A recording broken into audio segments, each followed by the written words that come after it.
షేక్ అన్వర్ గారి millionaires wealth creation workshop November 20న నిర్వహిస్తున్న ప్రోగ్రాంలో జాయిన్ అవ్వాలనుకుంటే వెంటనే సంప్రదించండి.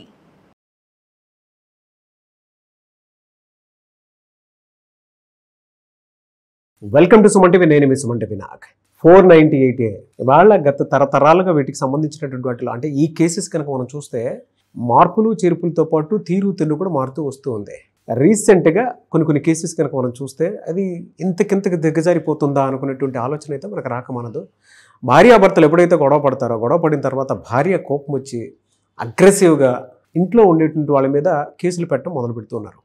దీని పరిణామం ఏ మేరకు ఉండేటువంటి అవకాశం ఉంది, కోర్టులలో కనుక మనం చూసుకుంటే అసలు ఏ విధంగా ఉంది అనేది ఈరోజు మనతో పాటు ప్రముఖ అడ్వకేట్ శశికాంత్ గారు ఉన్నారు. వారి మాటలను తెలుసుకుందాం. Hello sir. నమస్తే. 498A ఇది ఎవర్ గ్రీన్ ట్రెండింగ్ టాపిక్. దీని గురించి మనం ప్రత్యేకించి కూడా ఇది చేయాల్సినటువంటి అవసరం లేదు. భార్యాభర్తలకు సంబంధించినటువంటి గొడవలు అంటేనే ఒక రకమైనటువంటి ఇది మన ఇళ్లలోనే జరిగిందేమో అనుకున్నంత క్యూరియాసిటీతో కూడుకుని మరీ చూస్తుంటారు. అయితే భార్యకి కోపం వచ్చి భర్త సైడ్ ఉండేటువంటి పేరెంట్స్ మీద ఎవరైనా ఉంటే అంటే తోడికోడల మీద, దానితో పాటు ఇంట్లో భర్తకు సంబంధించినటువంటి చెల్లెలు కానీ అక్క కానీ ఉంటే ఆడపడుచుల మీద కూడా భార్యలు కొంతమంది కేసు వేసిస్తున్నారు. అంటే వీడు జీవితంలో మళ్ళీ బయటికి రాకూడదు అనుకునేటువంటి ఇది ఎంతవరకు కరెక్ట్? కోర్టులు వీటిని సమర్థిస్తాయా? అండ్ దీని నుంచి బయటపడాలి అని అంటే లీగల్గా రెమెడీస్ ఏమైనా ఉన్నాయా? 498A అది ఐపీసీ అండి. అది ఇప్పుడు ఏమైంది? బిఎన్ఎస్ కింద సెక్షన్ 85 అయింది. ఓకే, ఏముంటుందంటే 498 ఏముంటుందంటే బేసికలీ క్రూయాలిటీ అంటే ఏంటి? హస్బెండ్ మ్యారేజ్ తర్వాత భార్యను కనుక హింసిస్తే అది గృహహింస కిందకు వస్తుంది, అది క్రూయాలిటీ కిందకు వస్తుంది. అప్పుడు muscle power by virtue of gender females are always weak compared to muscle power of the men. కాబట్టి భార్యలకి అంటే ఆడవాళ్ళకి చట్టం ఇచ్చిన ప్రొవిజన్ 498A. వెంటనే రండమ్మా, మీరు పోలీస్ వాళ్ళ సహాయం తీసుకోండి, ఇది 498A సెక్షన్ అని అది ప్రొవిజన్ పెట్టారు. దీన్ని ఏం చేశారు? గత 30 ఏళ్లగా ఈ సెక్షన్ని ఆగమాగం చేసేసి దీన్ని ఇష్టం వచ్చినట్టు వాడి, మీరు కనుక 20 ఏళ్ళు 25 ఏళ్ళ క్రితం తీసుకుంటే ఈ సెక్షన్లో ఒకవేళ కేసు వేస్తే మాత్రం వెంటనే హస్బెండ్, తల్లిదండ్రులు, అక్క, చెల్లి, అన్న, తమ్ముడు ఎవరుంటే వాళ్ళు, బావమరుదులు, బావాలు, అటువైపు అబ్బాయి వైపు ఎవరుంటే వాళ్ళని తెల్లారుజామున 5-5:30కు వచ్చి పోలీసు వాళ్ళు అరెస్ట్ చేసుకెళ్ళి జైల్లో పెట్టేవాళ్ళు.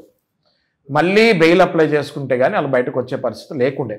ఒక 10-15 ఏళ్ల క్రితం Arnesh Kumar versus state of Bihar అని ఒక కేసులో, ఇంక ఈ 498A కేసు అన్ని దొంగ కేసులు అయిపోయినాయి మ్యాక్సిమం.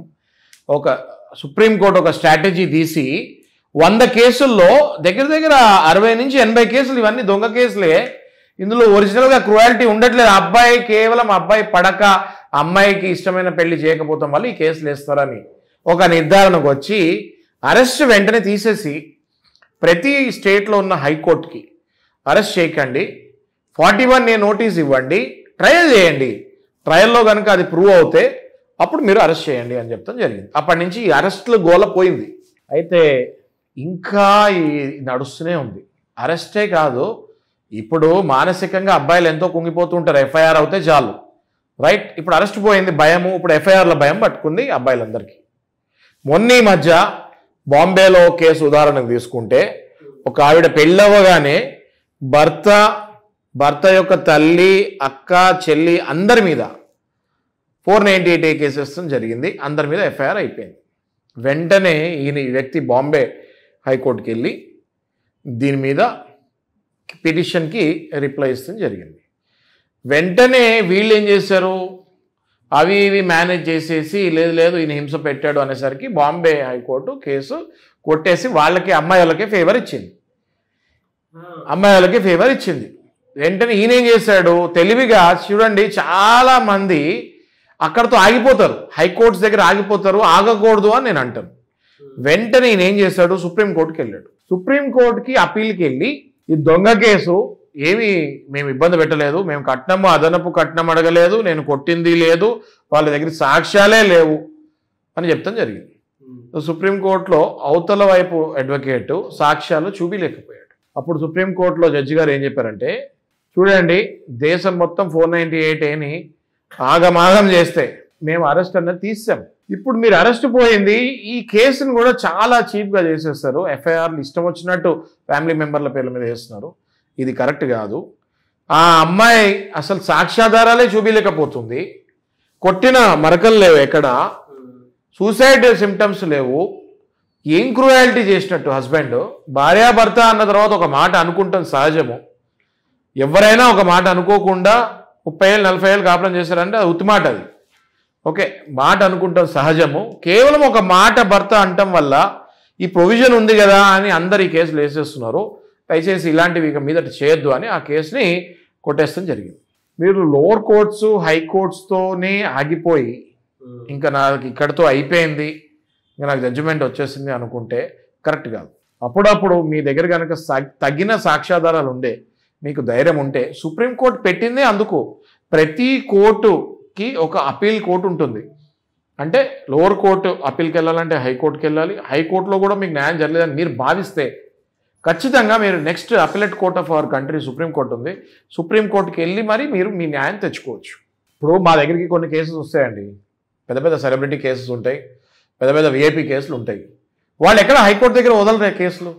మళ్ళీ వాళ్ళు అక్కడి నుంచి నెక్స్ట్ సుప్రీంకోర్టుకి వెళ్ళి అందులో న్యాయం ఉంది అనుకుంటే సుప్రీంకోర్టు వెళ్ళి గెలిచిన కేసులు కూడా వాళ్ళు సహజంగా చూస్తూ ఉంటారు. మీరు అవి క్లియర్ చేస్తూ ఉంటారు. మా టీం ఉంటుందండి సుప్రీంకోర్టులో, ఢిల్లీలో మనకు టీం ఉంది. They will definitely deal with హైకోర్టులో ఏవైతే న్యాయం దొరకలేదని భావిస్తారో ఖచ్చితంగా వాళ్ళు సుప్రీంకోర్టుకి వెళ్ళి ఆ కేసులో తగిన న్యాయం మనం తీసుకునే ఛాన్సెస్ గట్టిగా ఉంటాయి.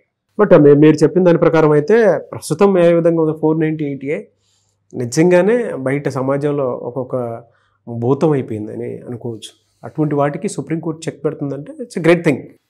ఎనీవేస్ థ్యాంక్ యూ అండి, thank you so much Shashikant గారు.